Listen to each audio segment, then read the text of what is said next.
Mesdames et messieurs, bien le bonjour. Figurez-vous que certains développeurs ne trouvent pas de travail et c'est assez triste puisque développeur, on pourrait croire comme ça que mais attends, mais développeur, c'est le job quoi. Le job, si tu sais coder. Mais alors là, mais les recruteurs doivent te chasser, te chercher, tu dois cacher ton numéro sur les sites de petites annonces, etc. Parce que sinon tu te fais harceler. Sinon les gens sont là, mais s'il vous plaît monsieur, travaillez pour nous, on va vous donner 400, 500, 600 euros par jour monsieur, 10 000 euros par mois pour vos compétences en code monsieur, mais s'il vous plaît.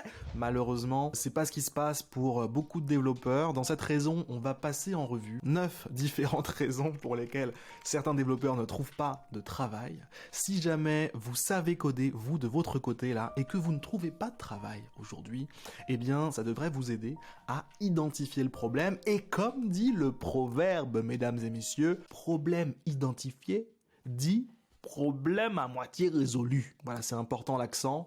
Et puis, c'est un proverbe qui est très répandu, que personne ne dit en fait, je suis désolé. Allez, première raison pour laquelle certains développeurs ne trouvent pas de taf, c'est tout simplement qu'ils ne sont pas assez bons techniquement. Tu vois ce que je veux dire? Ils n'ont pas les bases. Il faut dire les termes. Les gars sont mauvais, quoi. Tu vois ce que je veux dire? Ils sont mauvais, c'est-à-dire qu'ils ne peuvent pas passer le moindre test technique, ils ne peuvent pas répondre à la moindre question sur leur technologie, parce que tout simplement, ils ne savent pas de quoi ils parlent. Donc, qui dit compétence pas assez solide, qui dit compétence fragile, dit que, ça passe pas. Tout simplement, ça passe pas. Vous êtes très très vite repéré quand vous êtes une fraude. À la moindre question, vous vous effondrez, tu vois, ou vous répondez à côté, vous essayez d'inventer un truc, mais on n'est pas à l'école, là, tu vois. Les mecs, ils vont mettre de l'argent sur votre dos, ça va pas se passer comme ça. Donc voilà, ça c'est le premier problème, je dirais, qui est assez répandu, malheureusement, avec toutes les formations, vous savez, qui pullulent en ce moment pour apprendre à coder en quelques semaines, etc. Ça va être rapide, vous inquiétez pas. Et ben on se retrouve avec des gens qui n'ont pas le niveau, tout simplement. Ils n'ont pas le niveau, ils ont essayé de griller des étapes et dans le code, on peut pas vraiment griller d'étapes. Si on n'a pas les bases, ça se voit directement. Donc ça, c'est la première raison. Vous n'êtes pas assez solide techniquement. Deuxième raison, alors si jamais vous êtes bon techniquement, eh bien il est possible que vous soyez mauvais par contre en entretien. C'est-à-dire que dès qu'on va vous appeler, dès que vous allez être en contact avec un autre être humain, vous allez commencer à bégayer, vous allez commencer à sentir la pression qui monte comme ça et qui vous empêche de réfléchir, qui vous empêche de donner des réponses correctes. Vous commencez à dire n'importe quoi, soit parce que vous êtes stressé, soit parce que vous manquez cruellement de ce qu'on appelle soft skills, donc les compétences humaines, tu sais, être capable de blaguer, être capable d'avoir du répondant, être capable de rebondir sur ce qu'on vous dit. Bref, vous êtes mauvais en vente dans ce cas-là. C'est-à-dire que vous avez les compétences techniques, mais vous êtes incapable de montrer que vous allez faire une différence, que vous allez être utile et qu'il faut vous prendre en fait. Donc dans ce cas-là, ça va pas le faire non plus. Parce que s'il n'y a pas de confiance, il n'y a pas de contrat, il n'y a pas d'argent. Troisième raison pour laquelle certains développeurs ne trouvent pas de travail, c'est qu'ils sont tout simplement difficiles. Trop difficiles, trop peu souples, tu vois. Ils sont en train de chercher une mission qui est un peu comme un mouton à 5 pattes, tu sais. Et ils trouvent pas, c'est normal, tu vois. Ils veulent par exemple une boîte qui va les accepter alors qu'ils n'ont pas d'expérience encore professionnelle et qui en plus de ça leur permet de travailler depuis chez eux et qui en plus de ça leur permet de gagner 400-500 euros par jour. Tout ça alors qu'ils n'ont fait rien en fait avant, tu vois ce que je veux dire? Ils n'ont rien prouvé, ils n'ont rien montré. Et ça va être très compliqué les gars, ça va être très compliqué, même si c'est faisable, je dis pas le contraire, c'est parfaitement faisable, j'ai vu des gens le faire, des gens que moi-même j'ai accompagnés ont réussi à le faire, mais c'est difficile. C'est bien plus difficile quand vous êtes vraiment inflexible, quand vous n'êtes pas prêt par exemple à déménager, à aller travailler un peu plus loin que de chez vous, etc. Ça va être difficile, tu vois, ça va être plus difficile que les autres, surtout si vous n'êtes pas dans une grande ville, et que vous voulez vraiment rester bosser depuis votre campagne, c'est difficile. Mais c'est faisable, d'accord? Si vous êtes dans ce cas-là, vous sentez pas découragé par ce que je dis là. C'est juste que ça va être une réalité, ça va être difficile. Il va falloir faire 10 fois plus d'efforts que les autres, mais ça peut se faire, ça peut se faire. Mais soyez conscients que c'est plus difficile. Quatrième raison pour laquelle certains développeurs ne trouvent pas de travail, c'est tout simplement qu'ils ne savent pas prospecter. Ils ne savent pas rechercher du travail. Tu vois, ils n'ont pas le truc, ils sont mauvais en marketing, on peut dire. C'est-à-dire qu'ils vont faire, tu sais, le strict minimum, ils vont aller s'inscrire sur une petite plateforme ici de mise en relation, ils vont mettre leur CV, Et puis ils vont se dire, bon, voilà, hein, j'espère que... j'espère que ça va venir la mission maintenant. J'espère que le taf il va venir à moi. J'ai fait tout, j'ai posé mon CV là, tu vois ce que je veux dire, j'ai fait tout ce que je pouvais. Non, c'est insuffisant les gars, c'est vraiment insuffisant, il faut être capable de se mettre en avant, il faut être capable d'être proactif, il faut être capable de ne pas rester derrière, tu vois, parce que si tu restes derrière, eh ben, personne te voit. Personne te voit. Il faut pas hésiter à faire ce que les autres ne font pas. Ça peut être par exemple faire des posts, tu sais, sur LinkedIn où tu racontes ta prospection de mission, comment ça se passe, etc., comment tu galères. Pourtant, tu as toutes les compétences qu'il faut, etc. Et tu vas te faire remarquer petit à petit. Ça peut être faire un blog où tu racontes, je sais pas, les problèmes techniques que tu rencontres et t'essaies comme ça de construire une petite base de connaissances, un petit quelque chose qui montre que t'en fais plus que les autres, tout simplement. Le but, c'est de montrer que tu fais plus que les autres. Et puis, au-delà de ça, ça va être postuler, évidemment, aux offres qui correspondent à ton profil. Faut pas attendre qu'elles viennent à toi, les offres, faut aller les chercher, évidemment. Ne pas hésiter aussi à directement aller chercher les boîtes que tu sais qu'elles travaillent sur la technologie qui est la tienne. Donc si tu fais du Ruby et que tu sais que certaines boîtes sont sur du Ruby, il faut pas hésiter à attaquer, tu vois. Bah, excuse-moi. Ouais, je suis spécialiste. Ruby, j'ai vu que vous étiez sur Ruby aussi, voilà, je rentre en contact, je prends des nouvelles, ça va de votre côté, pas de besoin, non. Savoir prospecter, ne pas avoir peur de se mettre en avant, ne pas avoir peur de rentrer en contact avec des gens, de parler avec d'autres êtres humains, ça va vraiment être essentiel pour réussir à trouver du taf, que ce soit un CDI, que ce soit une mission, peu importe, mais il va falloir être capable de faire ça, les gars. 5e raison pour laquelle certains développeurs ne trouvent pas de travail, c'est qu'ils n'ont encore rien fait. Tout simplement, ils n'ont rien créé, ils n'ont pas assez fait de projets, ils n'ont pas assez résolu de problèmes auparavant. Vous savez, le monde du code, c'est un petit peu comme, je sais pas, imaginez, on va prendre une image, des mecs, tu sais, qui sont à la guerre, tu vois, genre c'est l'armée, quoi, tu vois, c'est l'armée, il y a des gens qui sont là, ils ont encore une petite crème hydratante et tout, ils mettent du labello, tout ça, et il y a d'autres mecs qui sont, ça se voit, tu vois, ils se sont tapés dans leur vie, ils ont des cicatrices ici, ils ont comme ça, il leur manque un morceau d'oreille et tout, parce qu'il y a un combattant qui leur a mordu l'oreille, bref. Ils ont l'expérience et ça se voit. Tu vois ce que je veux dire? Il faut être capable, dans le code, de montrer en fait ce même niveau d'expérience. D'être capable de donner confiance grâce à ce que vous avez fait, à ce que vous avez résolu. Donc ça peut être des projets que vous avez montés tout seul. Ça peut être des projets open source sur lesquels vous avez travaillé, des gros projets qui sont importants dans votre stack. Je vais prendre l'exemple de Ruby encore une fois parce que c'est ce qui me parle, mais imaginons que vous contribuez à certaines gemmes qui sont certaines librairies qui sont très utilisées dans votre technologie, eh bien ça va faire une différence. Si vous contribuez à des trucs, quoi, des trucs importants, vous faites quelque chose en fait. Si vous faites quelque chose et vous êtes capable de le montrer, eh bien ce sera vraiment magnifique, les gars. Vous en ferez encore une fois beaucoup plus que la plupart des gens qui sont simplement en mode touriste, tu vois. Si vous êtes en mode touriste, faut pas s'étonner au bout d'un moment, tu vois, il faut agir, il faut créer. Être développeur, c'est être dans un métier de création, un métier où vous construisez des choses. Vous êtes comme un bâtisseur, tu vois, un constructeur de Lego, tu vois ce que je veux dire? Un constructeur de Lego, comment est-ce qu'il fait pour montrer qu'il s'y connaît en Lego? Eh ben, il montre ce qu'il a fait avant. Regarde, j'ai construit un Transformers en Lego, regarde, j'ai fait ceci, regarde, j'ai fait cela. Bref, exactement la même chose dans le milieu du code. Imaginez que vous êtes un constructeur de Lego et que vous voulez montrer aux autres que ouais, moi en Lego, je m'y connais. Comment vous faites? Eh bien, vous faites des trucs en Lego, tout simplement. Voilà, donc c'est important vraiment de créer, de faire des choses de A à Z pour avoir des trucs à raconter. Quand vous serez en entretien, quand vous serez en train d'essayer de vous vendre, il va falloir raconter ce que vous êtes capable de faire, ce que vous avez déjà fait, ce que vous avez construit, ce que vous avez créé. C'est ça qui va créer la confiance. C'est ça qui va faire que vous allez passer du moment où vous êtes au chômage au moment où vous êtes en train de gagner des 300, 400, 500 balles par jour, ou bien que vous êtes en CDI à faire du 3000 € par mois. Peu importe, hein, je ne juge pas, il n'y a pas de galère. Même si moi, mon école, c'est plutôt le freelancing, mais bon, voilà, chacun son Chacun son concept, il n'y a pas de jugement, les gars, pas de jugement. Sixième raison pour laquelle certains développeurs ne trouvent pas de taf, c'est tout simplement qu'ils manquent de réseau. Le réseau, c'est essentiel. Le réseau, c'est vraiment comme une baguette magique, en fait, si tu veux. Le réseau, c'est être capable de marcher sur l'eau. Parce que quelqu'un qui va avoir un très bon réseau, je vais vous le dire tel quel, hein, mais quelqu'un qui va avoir un très bon réseau, c'est possible qu'il se soit mis, tu vois, à apprendre à coder la semaine dernière et que aujourd'hui, il trouve du taf. Pourquoi est-ce que c'est possible pour cette personne-là?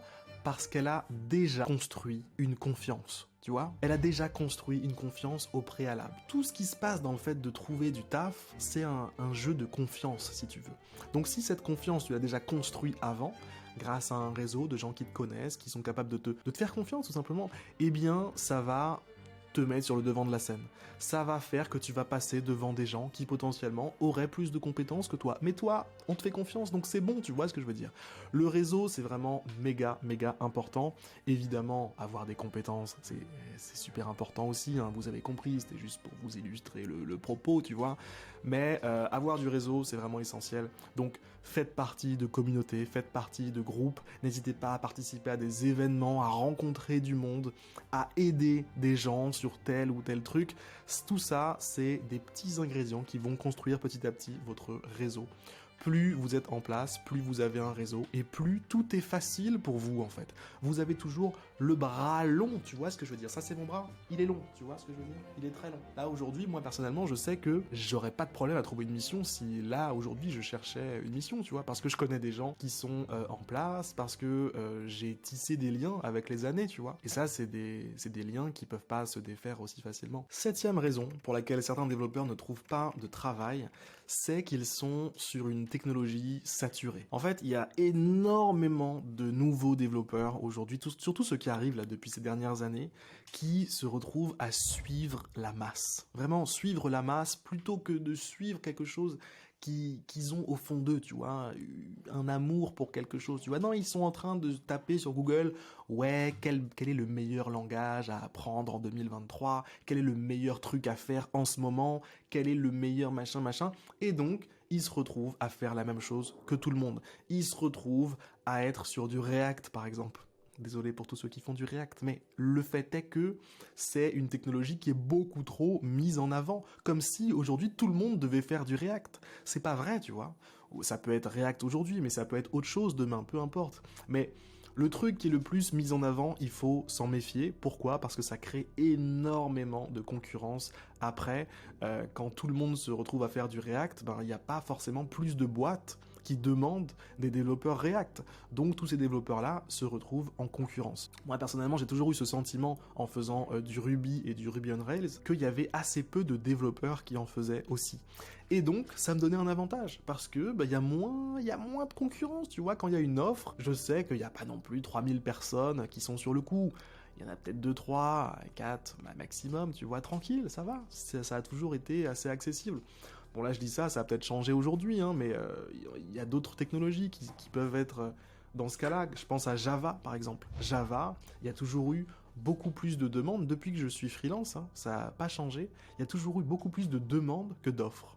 C'est-à-dire qu'il y a beaucoup plus d'entreprises qui recherchent des développeurs Java que de développeurs qui ont envie de faire du Java et qui en font, tu vois. Et ça, c'est dramatique. C'est dramatique. Bref, donc si vous êtes sur une technologie saturée, eh bien, ça peut être une raison pour laquelle vous ne trouvez pas de taf, parce qu'il y a beaucoup de concurrence, beaucoup d'autres développeurs qui font la même chose que vous, et donc qui dit beaucoup de concurrence, dit moins de chances de trouver du taf. Huitième raison pour laquelle certains développeurs ne trouvent pas de travail, c'est qu'ils sont trop généralistes. C'est-à-dire qu'ils sont pas assez spécialisés sur quelque chose. Il faut comprendre que pour être utile, vraiment utile sur une technologie, sur un marché, en fait, en règle générale, il faut se présenter comme spécialiste d'un truc. Et c'est encore mieux quand vous réussissez à être spécialiste de quelque chose que la plupart des gens n'aiment pas plus que ça. Je vous donne un exemple. Imaginez, aujourd'hui, vous êtes spécialiste de tests unitaires. Les tests unitaires, vous savez, c'est ces petits morceaux de code qui vont tester d'autres morceaux de code que la plupart des développeurs n'aiment pas vraiment écrire.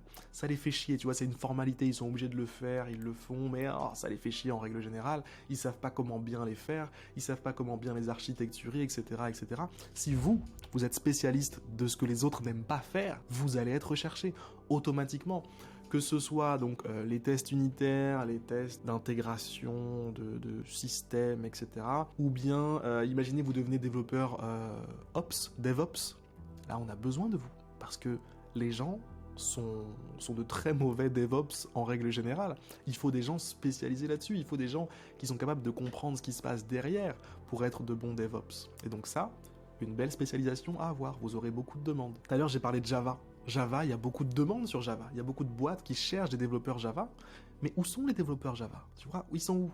Eh bien, encore quelque chose sur lequel ça vaut le coup de se spécialiser. Personne ne cherche de développeurs qui sont juste des développeurs. Ça n'existe pas.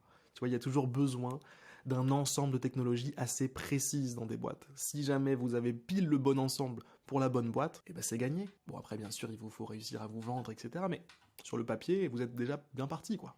Et la 9e et dernière raison qui fait que certains développeurs ne trouvent pas de travail, c'est le fait tout simplement d'être dans un mauvais timing.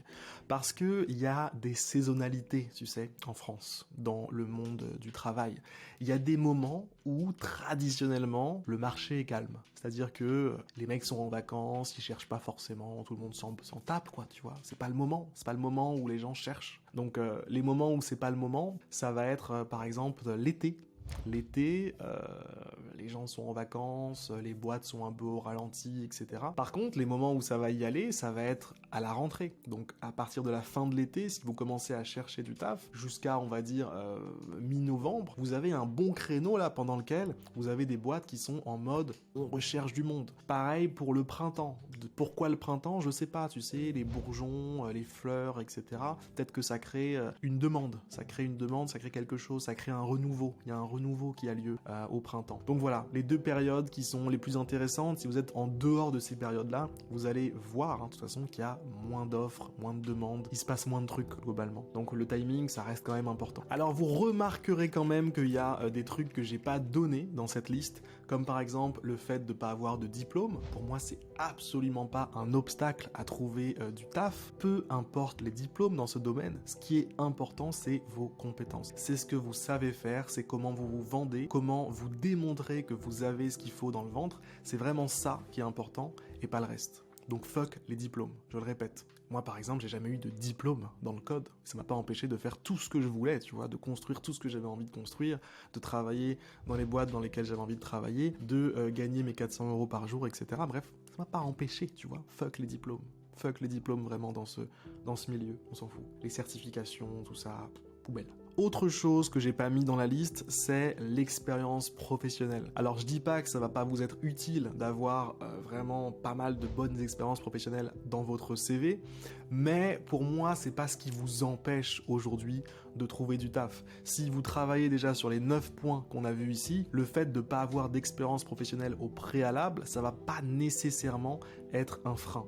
Parce que vous avez résolu tout un tas d'autres trucs. Et je le répète, bien évidemment, si vous avez de l'expérience, c'est toujours un plus, d'accord? Mais c'est pas un obstacle. Quand vous n'avez pas d'expérience, vous pouvez quand même trouver du taf. Vous pouvez quand même réussir à vivre du code. C'est pas du tout un problème. D'ailleurs, j'ai accompagné des gens qui avaient 0 expérience dans le code et ça n'a pas été un problème pour eux de trouver une mission. Ils se sont retrouvés à gagner des 300, 400 € par jour. Bref, c'est faisable.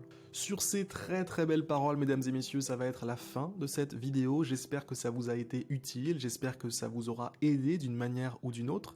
Si jamais vous avez des trucs à ajouter de votre côté, n'hésitez pas à le faire dans les commentaires ou à réagir sur quoi que ce soit, rebondir, bref, ce que vous voulez. Faites-le dans les commentaires, je vous fais d'énormes bisous et puis on se dit à la semaine prochaine pour une autre vidéo. Okay.